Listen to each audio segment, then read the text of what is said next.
Eu vou falar um pouco para vocês sobre o que mudou no Código de Processo Civil de 2015 a respeito da coisa julgada. A problemática que eu vou abordar pode ser compreendida no contexto da necessidade de desafogar o Poder Judiciário. Houve um consenso, há um consenso na sociedade e houve um consenso em todas as comissões pelas quais passou o novo Código, no sentido de que não há nada de muito errado com o processo brasileiro. Na verdade, ele não é diferente do que ele poderia ser. No Código também não há alterações tão drásticas no procedimento em primeiro grau de jurisdição. Nós temos um pedido, uma resposta, provas, sentença e recurso, né? Por mais que se possa mudar essa configuração, nada de tão diferente pode ser feito a ponto de ter como consequência uma duração significativamente menor do processo. Então, o que se entende como sendo efetivamente responsável pela lentidão com que os processos tramitam no Brasil é o excesso de recursos e o excesso de processos que existe em trâmite no país. Na última pesquisa séria que houve do CNJ, se verificou a existência de 90 milhões de processos pendentes no país. Então, o juiz pega num processo hoje e vai pegar no mesmo processo daqui a 2 anos. Né? Eu entro com recurso hoje e meu recurso vai ser julgado daqui a 6, 7 anos. Né? Então, tudo que se fez no Código com o objetivo de desafogar o Poder Judiciário, de diminuir o trabalho do juiz, tem como fundo, como objetivo indireto, diminuir a duração do processo. Né? Se o juiz tiver menos trabalho, ele se dedica de uma maneira mais intensa àquele processo específico e aquele processo acaba mais rapidamente. Né? Nós somos o que os americanos chamam de litigious society. Né? As pessoas judicializam tudo no Brasil, tudo vai acabar no judiciário. Né? Como todos nós sabemos, aquilo que se tem chamado de ADR, né? Alternative Dispute Resolution, formas alternativas de resolução de conflitos, ainda está engatinhando no Brasil. Né? No Brasil, as pessoas vão mesmo para o judiciário. Mas isso não resolve, isso não se pode resolver com alterações no próprio processo. Quer dizer, não é dentro do processo que eu posso fazer alguma coisa para diminuir a litigiosidade na sociedade. Isso é óbvio, né? Então, o que se pode fazer no processo, e foi isso que as comissões tentaram fazer até chegar nessa versão final, foi engendrar fórmulas, criar institutos para coletivizar as formas de julgamento de ações e recursos que versem sobre a mesma questão de direito, né? Isso é claro, isso acaba gerando menos trabalho e um respeito mais evidente ao princípio da isonomia, né? Porque as pessoas que têm a mesma questão de direito acabam tendo a mesma solução do judiciário, né? Então esses remédios, no meu entender, são extremamente positivos sob todos os ângulos que possam ser analisados. Mas a coisa julgada, ela atua num outro plano. Ela faz com que a questão que foi levada ao judiciário seja resolvida de vez. Isso porque a teoria que se adota hoje no processo civil brasileiro é a teoria dita restritiva da coisa julgada. É aquela segundo a qual aquilo que na decisão fica abrangido pela coisa julgada é exclusivamente a decisão stricto sensu. Então vamos pegar um exemplo. Esse exemplo é do professor Barbosa Moreira. É muito bom. Eu estou discutindo num determinado processo os juros decorrentes de um contrato. Então eu digo, olha, quero juros, celebrei esse contrato com fulano. E o fulano diz, olha, infelizmente eu não vou pagar esses juros porque esse contrato é nulo de pleno direito. E eu digo, não é. E ele diz, forma-se o contraditório, produção de provas. O juiz conhece, lógico, profundamente essa questão da nulidade do contrato. Porque é uma questão dita prejudicial. É uma questão de cuja solução depende o destino da lide, né? do conflito propriamente dito, que diz respeito ao pagamento dos juros. Então o juiz, depois de um determinado tempo, chega à conclusão de que o contrato é válido, né, e determina que os juros sejam pagos. O que transita em julgado no direito brasileiro é exclusivamente a questão dos juros serem pagos ou não. Isso significa, por incrível que pareça, que amanhã eu posso entrar com uma ação contra o mesmo réu e dizer para ele cumprir o contrato com base no 461, obrigação de fazer. Né? E ele diz, já falei que eu não vou cumprir o contrato é nulo de pleno direito? E eu digo, não é. E ele diz, E o juiz dessa segunda ação pode considerar que o contrato é nulo de pleno direito e que, portanto, ele não precisa ser cumprido. Então, essa é a situação do direito brasileiro hoje. O que fica acobertado pela autoridade da coisa julgada é a parte propriamente decisória da decisão. é o decisum, né? Por isso é que se diz que esses são os limites objetivos da coisa julgada. O que do objeto atingido pela coisa julgada fica efetivamente atingido pela sua autoridade. É só a parte decisória, né? A coisa julgada tem limites subjetivos também, se fala que a coisa julgada atinge as partes, de fato isso é verdadeiro, né? Porque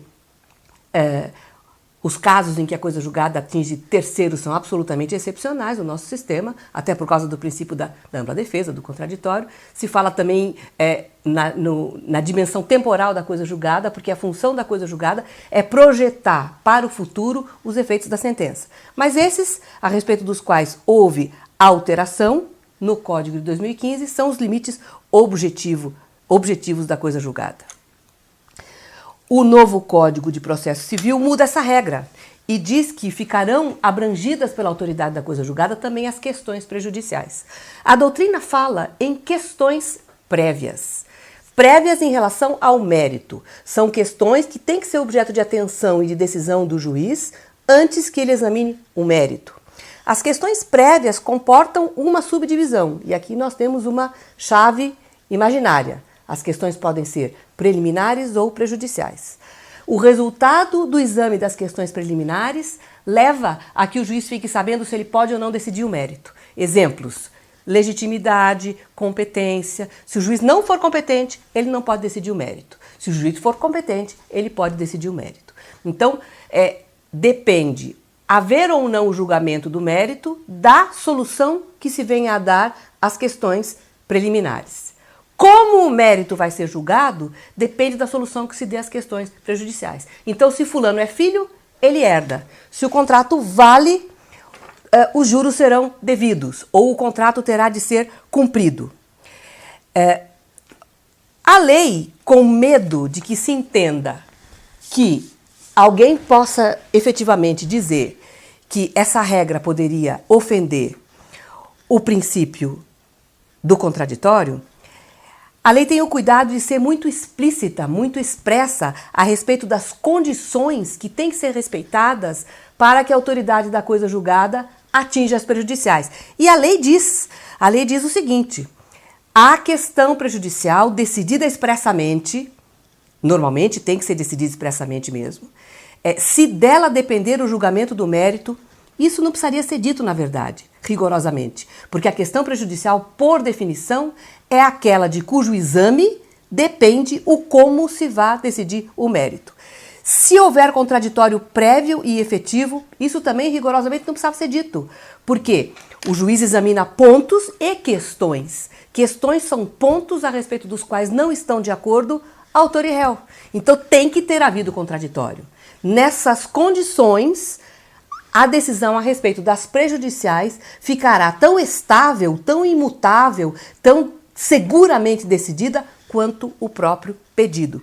E isso evita, na verdade, que aquela mesma questão volte para o judiciário, né? Porque é claro que a gente artificialmente diz que é outra causa de pedir, que é outro pedido, mas evidentemente, se no direito brasileiro eu posso formular o mesmo pedido com base em outra causa de pedir, ou a mesma causa de pedir dando origem a outro pedido, a gente faz essas construções teóricas todas racionais, mas no fundo é o mesmo conflito que está voltando para o judiciário examinar, né? E dessa forma, né, adotando-se essa regra no sentido de que a coisa julgada engessa, na verdade, quase que a decisão inteira nessas condições, isso faz com que esse conflito tenha menores chances de voltar ao judiciário com uma outra roupa, né? Sob outras vestes, como diriam os autores mais antigos, né? Evidentemente, essa regra não se aplica quando na ação houver restrições relativamente à prova, relativamente à cognição. Por exemplo, isso não acontece no mandado de segurança, né? O mandado de segurança tem uma restrição probatória. No mandado de segurança só pode haver prova documental. Nos juizados especiais também não, porque os juizados especiais não admitem perícia, né? Bom, tem havido críticas da doutrina com relação a essa opção do legislador. Tem muita gente dizendo por aí que nós estamos ficando parecidos com o common law, mas não é verdade. De fato, a imutabilidade da decisão no common law é muito mais abrangente. E eles não são tão conceitualistas quanto nós. Eles não falam em causa de pedir próxima e remota, não falam em pedido imediato e imediato, não falam em nada disso. O que eles dizem, basicamente, é o seguinte: o mesmo problema não pode ser levado ao judiciário duas vezes, né? Eles são, como todos nós sabemos, pragmáticos. Então, há um acidente de automóvel. Aqui no Brasil, eu tenho a opção de, numa primeira ação, pedir dano moral, numa outra ação, pedir dano material. Lá não. Lá, basicamente, a regra é a seguinte: olha, houve um acidente, venham aqui, vamos resolver os problemas, peçam o que quiserem pedir, porque esse acidente não volta mais para o judiciário, né? Na verdade, há uma contrapartida em relação a essa possibilidade, que é o fato de, no direito anglo-saxão, de um modo geral, as preclusões não serem rígidas. Então, no direito anglo-saxão, não há, como há nos sistemas de civil law, como há no Brasil, as regras de fixação dos elementos no começo da demanda, né? Aqui nós temos a regra da perpetuatio libelli. No começo da demanda eu fixo pedido e causa de pedir. E isso eu não mudo mais até terminar o processo. Não posso mudar, né? No direito inglês, no direito americano, no direito australiano, não é assim. Na verdade, o pedido vai se fazendo ao longo do processo, né? Eu posso formular um pedido nas vésperas do juiz dar uma sentença. Então, não se justifica que a parte depois venha com outra ação, né? Porque ela pode ir montando o seu pedido e a sua causa de pedir ao longo do feito, ao longo do procedimento em primeiro grau de jurisdição. No Brasil não é assim, né? Então, por isso é que nós abrimos um pouquinho a porta, né? Se você trouxe uma causa de pedir que transformou-se em questão prejudicial, porque o réu rebateu, né? Houve contraditório, produção de provas, conclusão exauriente, o juiz vai decidir essa questão prejudicial, vai decidir o mérito, né? E sobre o mérito, estrito sensu, e sobre a questão prejudicial, vai passar a pesar a autoridade de coisa julgada. Houve uma reforma relativamente recente na Espanha, muito mais drástica do que a nossa. A nossa é uma reforma que não desrespeita de forma alguma, sob viés algum, o princípio do contraditório e o princípio da ampla defesa, que no fundo são princípios extremamente parecidos, um de índole constitucional e outro de índole processual. Na Espanha, criou-se uma regra no sentido de que todas as causas de pedir, mesmo aquelas de que a parte nem falou, ficam abrangidas pela coisa julgada. Quer dizer, na verdade não se diz isso com tanta clareza no código, o que se diz é: faça um pedido com uma causa de pedir X e depois você não poderá formular o mesmo pedido com base na causa de pedir Y. Não se diz que a causa de pedir Y faz coisa julgada, mas se diz que o pedido não vai poder ser reformulado, né, reapresentado perante o judiciário com base em outra causa de pedir, né? Essa reforma que houve recentemente na Espanha está sendo muito criticada e, ao que parece, não está dando muito certo. Mas não é isso o que nós estamos propondo. Na Europa se tem falado muito nisso. Se tem questionado essa regra que existe predominantemente nos países de civil law, no sentido de adotar essa teoria restritiva da coisa julgada, entendendo-se que ela só abrange a parte propriamente decisória da sentença. Essa regra existe na Itália, na França, na Alemanha, no Japão, mas vejam que interessante, as saídas que esses povos arrumam, né, para que as pessoas não voltem a juízo para querer discutir aquilo que o judiciário, na verdade, já decidiu, né? No Japão, por exemplo, há jurisprudência no sentido de que, se alguém entra em juízo pleiteando que haja uma rediscussão de algo que já tenha sido decidido pelo Poder Judiciário, mesmo sem autoridade de coisa julgada, esse fulano pode ser taxado de litigante de má-fé. O nosso sistema, como é hoje, no meu entender, gera desconfiança, descrédito e espanto. E eu vejo isso quando dou aula para os meus alunos de graduação, quando eu explico para eles, né, e esse era o exemplo antigo que se dava, enfim, é um exemplo completamente revogado, mas no fundo o que acontecia era isso. Alguém entrava em juízo pedindo alimentos porque era filho e ganhava ação. Aí alguém entrava em juízo pedindo para ser registrado em nome do fulano porque era filho. Perdia, né? Porque ele era filho para efeito de alimentos e não era filho para outros efeitos, né? Isso acontecia numa época em que no direito civil havia uma proibição de que se reconhecessem filhos havidos fora do casamento. Então o que acontecia era isso, né? Fulano era filho para efeitos de alimento, mas se ele entrasse com uma ação de investigação de paternidade, ele ia perder, né? Porque ele não tinha o direito de ser reconhecido como filho, né? Enfim, qualquer coisa assim. E eu né, como estudiosa do processo, coisa que faço há muitos anos, sempre desconfio daquilo que eu ensino para os meus alunos e eles arregaram o olho e falam, nossa, como isso pode ser assim? Né? Eu sempre fico achando que é uma regra que mais dia, menos dia, tem que mudar.